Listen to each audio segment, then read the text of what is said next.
and welcome to the Lao Jiaos Podcast. This is where we bring you unfiltered and unapologetic take on the news, current affairs, and all the things people pretend to understand. I'm your host, Jin Yuan, and with me is fellow Lao Jiao, Brandon. How are you doing, Brandon? I don't know why I had to pause for a while. Yeah, so suddenly forgot the name. Brandon, yes, it's Brandon. It's I am back again to the Lao Jiaos. I am doing as great as I can be with two young boys. I guess given you and Amanda's height, he should be quite a heavy baby. He is, I have to say, as baby goes, he is really quite a heavy baby. He is, I think, going 5+ kg. 5+ kg. Oh, okay. Sumo. No, but okay he's quite appropriate size. When we carry him, looks fine, but then when someone else smaller size carry him, then he's just like, oh wow, actually he's a big baby. That's a baby.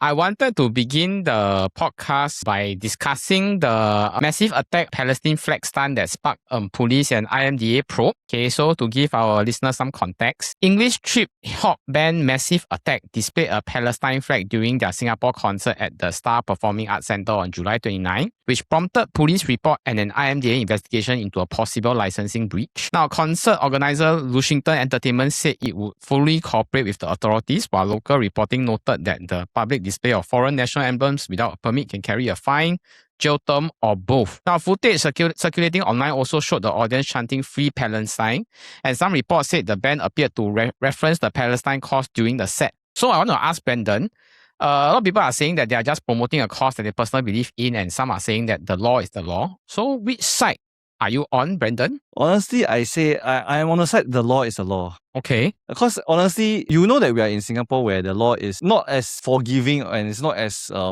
open. The government is always very serious when it comes to like how much you are influencing other people, especially in a public place. You get me? I thought you would take the other side in which that, or you feel that, people should have the right to just show a flag and this kind. But I'm actually on your side in the sense that there are certain things that, like entertainment, music, this kind, where I know some musicians or some people feel that, hey, this is my platform, I want to, get my opinion heard and whatnot. I am the kind that I feel that these are the last remaining places that, just keep politics out of it. I think people go to a concert because they like the music, they want to enjoy themselves. And then you have to plug in something and then like force people to take a stand. Then you say you support, also wrong. You say you don't support, also wrong. I feel that it's that kind of like, not this kind of place for this kind of thing. Certain areas like entertainment, sports, all this, I feel that they should be devoid of politics and all this kind of thing. By bringing all this in, right, you just make this whole place so murky and then nobody can enjoy entertainment for entertainment sake anymore. Correct. Yeah. Like why you have to bring, as in like, end of the day, people go down there, pay for a reason, not to. I can't imagine if I really like the music, then I call down there and just like, wow, this is just it's a very distasteful thing in the mouth, and it's just like I'm being forced to represent something that I don't really believe in. Correct. Yeah. To me, to veer off a bit, I think it's a very funny thing nowadays that a lot of these new Gen Z or new musicians feel that have to take a stand. You believe something, have to take a stand. But a lot of issues are so complex that sometimes it's not a simple thing like I take a stand means that I'm speaking for the right cause or whatnot. Do you think that because Singapore has such a harsh stance on this kind of like new wave of musicians or performers, will it deter more of these acts from performing in Singapore? There will be some acts that will feel like they cannot express themselves. Because I know I've heard some people comment, like some bands who are very more loud with their opinions and views upon things. Preferences. Yeah. If you control me, then I cannot have the freedom to express myself. I won't be able to fully commit to the this kind of thing. I know I've heard before, like someone said that. Then I'm just like, I really don't believe that's the case, but yeah. I'm at the age where when I pay to go to concert, right, I really just hope that it's just for the concert, Regardless of whether or not it will deter bands from coming to Singapore, I feel that it will.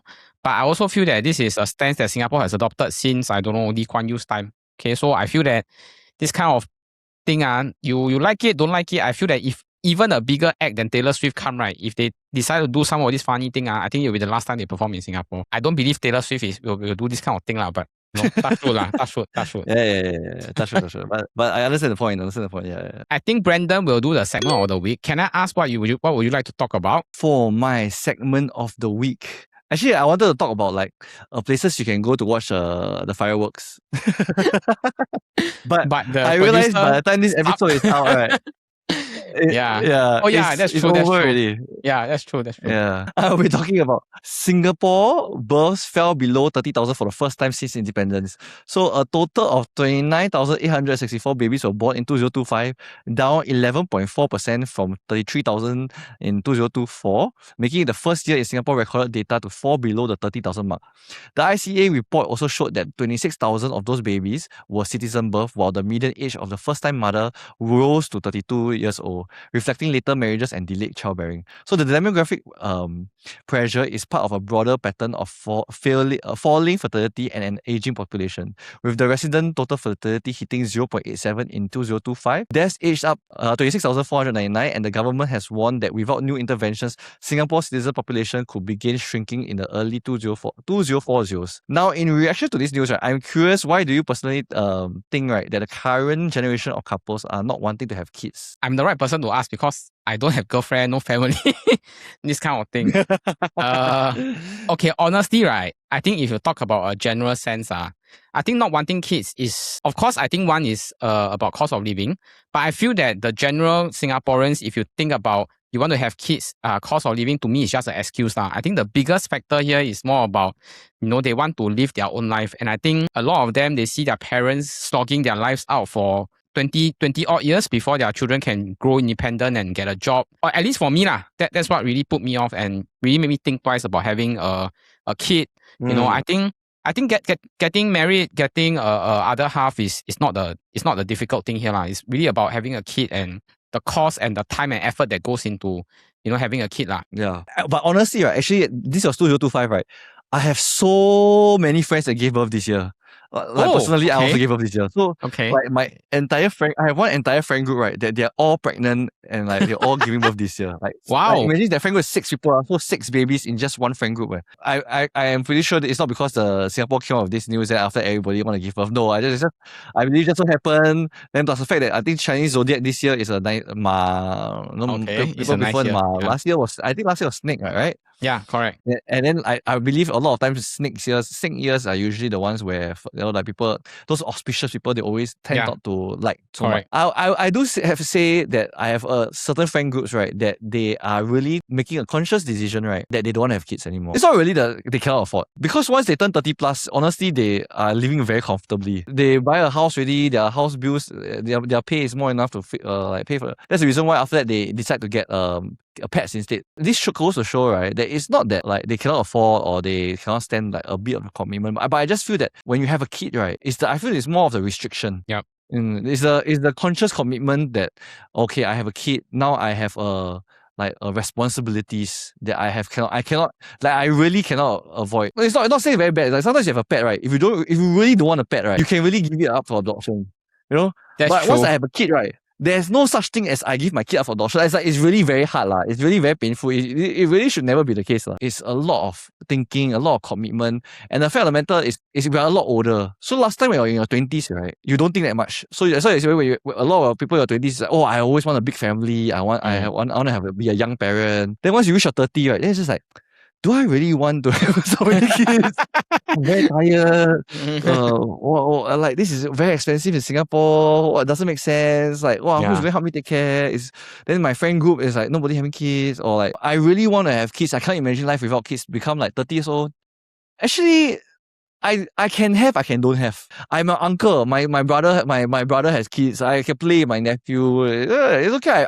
I get to enjoy. I play there. I don't need to like have that responsibility. As a single person, right, when I see some of the parents that have like 3-4 kids, like this Sunday I just saw one parents have 4 kids, 2 guy, 2 girl. I tell you, the mother is just like preparing the food for the youngest one, right? And then they were like in a very heated debate about the boys want to watch Spider-Man, the girls don't want. Then I'm like, I really respect the parents, like the calmness that they have to deal with just such a nonsensical conversations on a Sunday morning, and then getting them fed and then making sure that they don't do stupid things Wow, I don't know whether I'm ready for that. Yeah. It really is a lot lah. Like nothing's easy anymore. Eating is also not easy. I just had a very a strong debate, or not just debate, a strong conversation with my friend. Actually, the couple asked me why would I want to have kids, especially if I recently had my second. I was like, why do you want to have kids? Like, I've tried to explain to them that you really never understand how much your parents love you, right? Or like, especially a believer, like how God loves us, right? But or you never understand how much you can love someone, right? That you don't even know. Just one day before my son is born, right? I don't even know this person's name. I really, because honestly, we haven't decided the name yet. So it's like, I don't even know your name. But the moment you took your first breath, right? Wow, it's like, I would do anything for you. I would, and most parents in Singapore really would do anything for their kids. Like, they spend like 20,000 for their hospital bill, right? Without even thinking, sometimes some people they want to go see doctor, they think twice because it's like $70-$80, right? Yeah. But the same person, right, can spend 20,000, right, just to make sure the kid is delivered safely. Even there's this cab driver that always I remember always tell Amanda, we all took a cab. He said, you will never regret having kids. You will regret it early on when you're suffering, but when you grow old, right, you honestly will never regret, and you start to think to yourself, why didn't you have more? With proper planning, nowadays it's really very expensive. Do you think anything can be done to bring up the benefit? Some good questions, yeah. I feel that number one, if you ask me, the most crucial thing to change is the mindset of people. And I think that the mindset is one of the most difficult things to change. Okay, so if you talk about like changing the mindset of people, right, I think like listening to you talk about having a kid, sort of actually give me a different perspective of like, actually it might not be such a bad thing to consider having a kid, right? So I feel that this kind of conversations between married and not married, people should take place more so that you can at least let the single people see what's on the other side of the fence. Other than that, right, I feel that policy-wise, or I feel that, how you say, all these other kind of thing that you say, throw money at the problem, I really don't think it will solve the problem, because I really feel that, I know one of my friends like say increase the baby bonus, but honestly, the baby bonus is really quite a lot already. They really do make it a point to like increase the baby bonus. But the best way I feel is like to help people get married younger. So you can get married younger back to because that everybody's getting married older. Then when they get married older, they don't want to plan for kids. Some of them even try very hard, they cannot get kids. So if they get married younger, then you solve a lot of these two issues. So the only way is to encourage people to get married younger and give them like a bigger marriage bonus if you get married before you're 25 or 28. Take away NS for boys, and you wouldn't waste 2 years stuck in the MINDEF. They can take a 2 years good date. This is a question that will forever not just plague Singapore, you'll plague all these developing countries, because Korea, Taiwan, all these kind of, even China, they are facing the same problems, Japan. So before we get into our episode, a word from our sponsor. This week's episode of the Chit Chatter is brought to you by our friends at SMSDome, a Singapore-based marketing company that helps brands reach households through targeted campaigns. They're the team behind the Tri-Lay booklet, a curated pack of deals, promos, and freebies from different brands across Singapore. Now, this National Day edition is their featured booklet for the months of July and August, available as both an e-booklet and a physical coupon pack delivered right to residents' letterboxes and screens, so you can discover new products and stretch your dollar this National Day. Inside the Tri-Lay National Day e-booklet, you will find a feature from StarHub bringing you some of the best National Day deals on mobile, broadband, and entertainment, so you can stay connected and entertained at home and on the go. In this edition, they are highlighting offers like their 5G unlimited plans, value broadband bundles, and home hub packages, so you can stream, surf, and save with a single provider instead of juggling multiple bills. It is the perfect time to scan the StarHub page, check out the different plans, and see which National Day deals fits your lifestyle while the promotions are still running. So whether you are hunting for dining deals, beauty promos, everyday essentials, or a meaningful cause to support, the Tri-Lay National Day edition has something for everyone. Just head to the link in our episode description to check out the latest Tri-Lay National Day e-booklet today. And now back to the episode. Okay, so on to our main news segment. A 14-year-old Singaporean boy who has started radicalizing at age 12, according to the news, authorities said that he was influenced by violent online content and first-person shooter games on Roblox.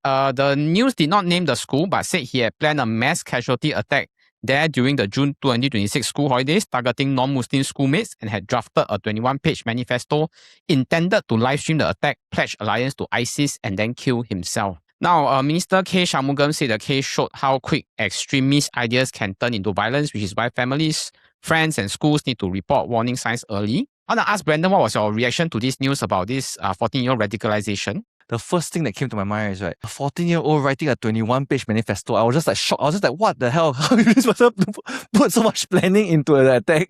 It's quite crazy, eh? I was like, damn. The scary thing is, of course, like, you never imagine this to happen in Singapore. I was just very happy that they managed to catch this before it came out, Okay, but if you ask me, right, I think the root problem of this, since like very, very long ago, has been about being ostracized, about being bullied, being the lone one in school, this kind of thing. I feel that this has always been a long-standing problem, regardless of which generation or school you are in.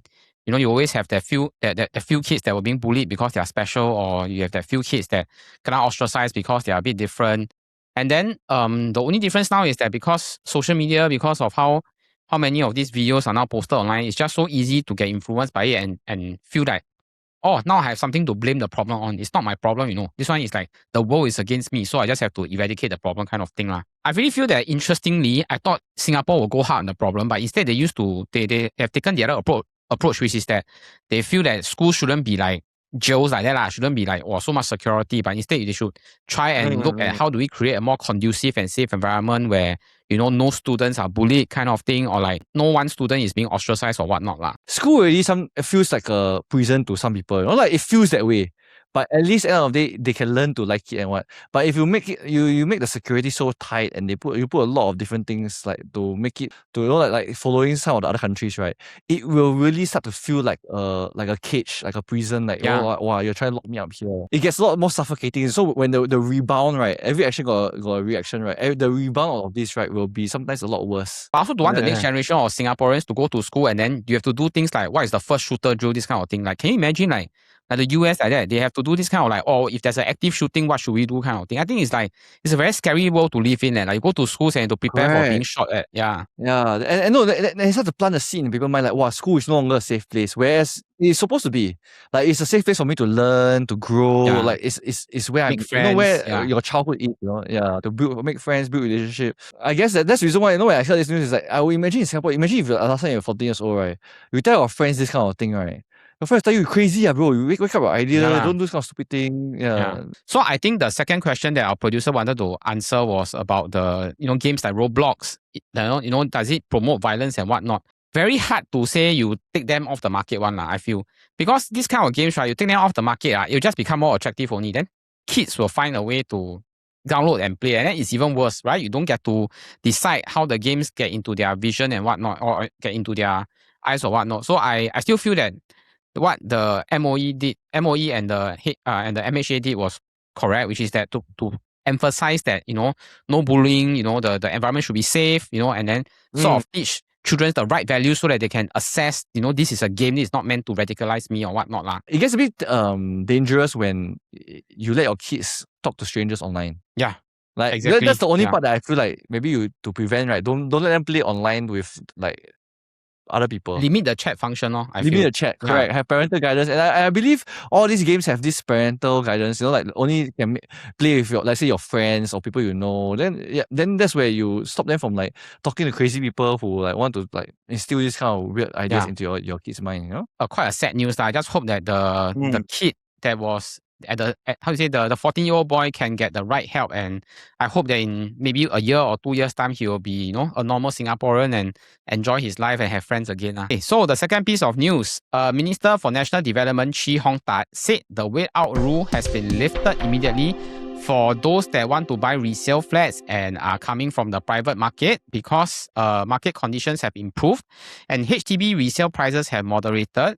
Now, he noted that resale prices rose 2.9% in 2025 after a much sharper 10.5% increase in 2022, and they fell again for the second straight quarter in 2026. Now, the rule had been introduced in September 2022 to curb demand from private property owners buying non-subsidized resale flats, and the minister also said the policy was never meant to be permanent, and the change now gives private property owners of all ages immediate access to buy a HDB resale flat without waiting 15 months. Brandon, what is your reaction to the story, and do you feel that actually this is a whole cooling measure restriction should have been there in the first place? Honestly, right, I really didn't understand this rule in the past because, right, I feel like it's giving more work to the government because people who cannot afford to stay in condo anymore or like due to circumstances for whatever reason, then they need to downgrade back to HDB. Then because of this 15-month rule, they cannot. Then in the end, what happens is they have to appeal.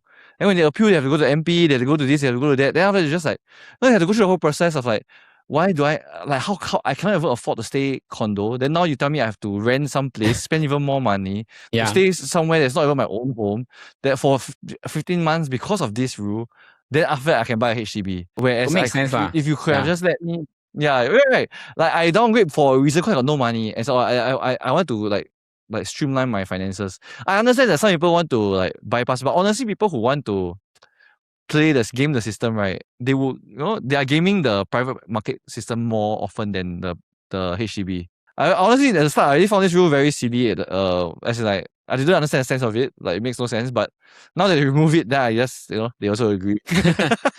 Okay, I found this silly for two reasons. I think number one is I don't know the property market a lot. But I feel that once you have implemented this 15-month wait period, right? Then if you want to, you already given the reason that it is for cooling measure, then you suddenly just no morning take the whole thing out. Then like, how do you expect those that suffered from this policy and lost money all over the months to feel? Like it's not even like, we go from 15 months to 12 months, or we go from 15 months to like, I don't know, 9 months wait. 6 months wait also. But now it's like you just take the whole thing off, then all the people that, how to say, 2 years, 3 years ago, they because of this, they had to lose in the property market, all this, then how you want them to feel? Yeah. I feel like quite angry. I quite rich. Exactly. Imagine if I'm on my 14th month already, right? Then they doing all this like, what you couldn't do this like 10 months ago? It's like, just like, why would you even force me then like who I go to collect back all my rental money now? Now I really foresee, right, for the next quarter, you can just see the resale market just suddenly you see a astronomical increase. I feel So if you ask me, the only way I can see this making sense is probably they're trying to pull the resale market up to hit close to the EC and the private market, right? So that now the whole property market only BTO makes sense. Yeah, that's the way I see it. Yeah, because I feel like the resale market for the HDB side was cooling down already because there's really too much supply.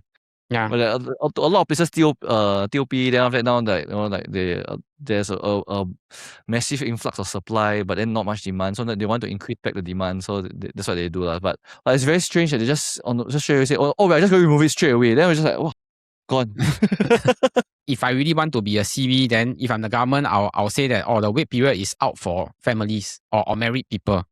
I think that makes more sense. You're not for a single. You go from private to the resale. To me, not much difference. But but it will really help families. Let's say, like you say, they want to restructure their finances, or let's say like they used to be a couple staying in a private, then they get married, they have kids, they want a bigger house, they don't want to pay so much for a condo. Monthly repayment. Correct. And to me, it makes perfect sense because you're actually encouraging families to grow their wealth, but at the same time have kids as well. Wow, after that news, I really think it's time to take a break. So this week's episode of the Chit Chatter Podcast is brought to you by our friends at Eaglewings Cinematics, offering one of the most premium cinema experiences you can find right here in Singapore. Located at KAP Mall, Eaglewings isn't your typical cinema chain. It's a boutique cinema experience that blends comfort, style, and community with 5 uniquely themed halls. Every visit feels fresh and memorable, whether you're planning a date night, a family outing, or a special celebration. Eaglewings is about more than just movies. They take cinema dining to the next level with a wide variety of dishes from their award-winning Eaglewings Loft menu. From lobster risotto and wagyu burgers to pizza, pasta, you can enjoy restaurant quality food delivered straight to your seat while you watch your movie. If you're looking for an even more premium experience, selected ticket classes also give you access to their exclusive lounge where you can enjoy complimentary coffee, tea or soft drinks, and even relax in a massage chair before your movie begins. And what truly sets Eaglewing apart is that they offer much more than just the latest blockbuster. They also host private screenings for special occasions including birthday parties, corporate events, and even unforgettable wedding proposals. So don't forget to download the Eaglewings app where you'll unlock a range of exclusive perks and reward not only for your cinema visits but also at participating outlets throughout KAP Mall. Head down to Eaglewings Cinematics at KAP Mall or visit their website to book your tickets today. Once again, a huge thank you to Eaglewings Cinematics for sponsoring this week's episode of the Chit Chatter Podcast. Okay, so the third piece of news. A National Day banner in Bedok, my area, drew attention after a Singapore flag was shown with its stars and crescent facing the wrong way, and Pasir Ris Changi Town Council said it accepted full responsibility for the mistake. The council clarified that the banner was based on a resident submitted photo for a National Day contest, that AI image generation was not used, and that the banner has since been removed. Now, the issue came after earlier online criticisms on a separate AI-generated National Day banner in the same general estate, where netizens spotted inaccuracies in the flag designs and the other visual details. In response, the town council said it is reviewing its design and approval process and will strengthen quality control to avoid a repeat. I want to ask Brandon, what was your reaction to the news, and do you spot the AI in the banners that went viral? I did see the thing. I'm just like, wow, I cannot believe that he got approved. And this like, kind of thing. I would think that especially this kind of thing, right, they have to go through like multiple approvals, right, before it can be even released. Okay. They're thinking, wow, someone confirm, like the chain of command in my mind, it's like, the Our Boys to Men, the chain of command like scolding everybody down line. Yeah, but if you ask me, I would really like to know who was the guy that submitted the video, as in the resident lah. Does he really know this is AI made, or does he like don't know? Because if he don't know, right, then I feel that we really need to go out of our way to educate people what to look out for in terms of AI generated images. Okay, correct, but I think if he know, then he's a bloody CV. I'm sorry. Sometimes, especially nowadays with the influx of AI, right? And like for example, people do the presentation, they use cloud. And I can understand it really helps streamline your presentation, but end of the day, you must still fact check and like see the things. Like for example, cloud, I give you an example, right? A friend who used it for their presentation, and their presentation, cloud calls her princess. Okay. So yeah, like all her AI calls her princess, cause like anyway she must make herself feel better. So then in the presentation, right, it says there designed for princess, right? There's a tagline. So then after in the presentation, right, it's like something is like designed for princess. Then we're just like, wow, this person, like it's very it's funny lah, it's awkward, but it's like for a big like a presentation event, it's just like thinking, okay, it's not very good. Yeah. Okay. So can you imagine, like in Brandon's case, it's only for presentation, and I don't know how big is the client lah. But this one now is National Day, like it's like our nation's holiday. Sorry, our nation's birthday. Yeah. And you do this kind of thing. Yeah. So I do feel that because now the wave is on AI lah, how to use AI, all this kind of thing, right? Probably the next wave of courses have to be about how to use it and fact check properly lah. I feel that it's important, like nowadays.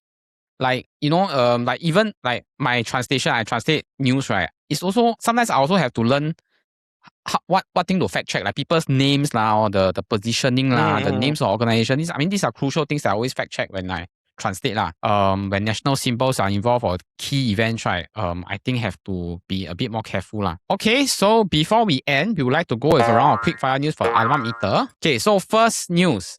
4 new cross-island line stations will improve MRT access in the west with interchanges at Jurong Pier and Gul Circle and links to the Jurong Region Line and East-West Line. Transport Minister Jeffrey Seow said the phase will serve residents and workers in western industrial areas, strengthen network resilience, and is expected to start construction in 2027 with completion in the late 2030s. I think this is quite good news lah. I'm always for the new MRTs here. Alma Mater, NTU, every few years I go back, it's forever under construction. I don't know when it will stop. It's just that you have to suffer the construction at this point of time, but honestly, once it's done, it's nice. Okay, second news. The government has taken possession of the site at 38 Oxley Road, the former house of Lee Kuan Yew, after it was previously gazetted for acquisition in January 2026 and declared a national monument in December 2025. NHB will now study how the site can eventually be developed into a public space, while no public access will be allowed in the meantime and the interior will not be recreated or displayed as it once was. Now, Lee Hsien Yang criticized the move on Facebook, saying his father's wish was for the home to be demolished, while the government said it would respect Lee Kuan Yew's privacy by removing all traces of the family private living spaces. Wow. For this just honestly had me conflicted. Yeah, correct. Yeah. It's partly good news. It's curious. You always want to see, but at the same time, it was a bit scared. Wow, your own family don't want to respect your wish. This is like the founding father wish for something to happen after it didn't happen. Wow. I think we can classify this as Alamak. I agree that from a Singaporean perspective, we are curious to know about Lee Kuan Yew's house, how is he as as a private person kind of thing, away from the public eye and away as a politician. But the siblings fighting over this thing, when their father has passed, is not a very tasteful sight lah. Yeah, especially when all of them are very public and very successful people in their own right lah. Okay, so last one, local content creator Michael Collins went viral after repeatedly trying to outrun an MRT by sprinting between nearby stations. And he finally succeeded on the Chinatown to Telok Ayer route with seconds to spare after 20 days of planning and 6 attempts. The story highlights that he actually hates running but treated the challenge as a fun, highly calculated experiment that drew support from followers and commuters along the way. I think this is, I like this news. I think it's great news as well. Like, this is good news. Yeah. Okay. I believe we have all been there. Like when we try to think like, can we really outrun the MRT? Yeah. Like you start thinking, I think I can run faster than a bus if I got traffic, but MRT. That was our Lao Jiaos podcast. If you enjoyed the episode, please remember to like and subscribe. If the episode that comes out every Friday, but at the same time, if you're into football with the Football Kaki that drops every Wednesday, and our Kopiro show where we interview fun and amazing guests from around Singapore every Monday. Now we hope that everyone has a great week ahead, but remember, we don't always talk cock, but sometimes we do.